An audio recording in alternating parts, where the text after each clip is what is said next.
dans cette affaire, aux États-Unis même, vous avez deux grandes lignes qui s'opposent. L'une qui est très favorable au lobby pro-israélien et qui considère que l'Iran est le principal danger pour Israël et qui donc pousse, en tout cas Netanyahou le pousse. Mais j'étais aussi dans cette tournée en Israël et j'ai rencontré un certain nombre de dirigeants des think tanks, de ce qu'on appelle l'État profond israélien, qui est un État organisé autour des forces de sécurité, qui m'ont dit, mais nous, on a plutôt dit que, on a fait des notes à Netanyahou disant que finalement, on pouvait avoir une politique de la main tendue envers l'Iran. Netanyahou est contre pour des raisons électorales, mais sur le fond, ça n'est pas inenvisageable. Il faut se rappeler aussi que une partie de l'establishment militaire israélien, le général Shaul Mofaz par exemple, sont des juifs iraniens, si vous voulez, qui ont gardé un certain nombre de contacts, peut-être pas directement, mais avec une partie de l'establishment iranien. Donc il y a cet élément-là.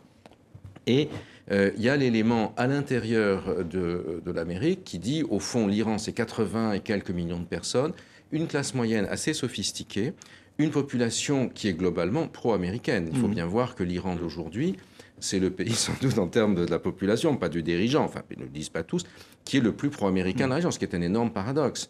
Alors le coup du grand Satan, ce serait fini. Dans ce cas-là, on se réconcilie. Écoutez, quand j'écoutais, j'étais dans la conférence avec les responsables iraniens l'autre jour, je fermais les yeux, je pensais que c'était George Bush.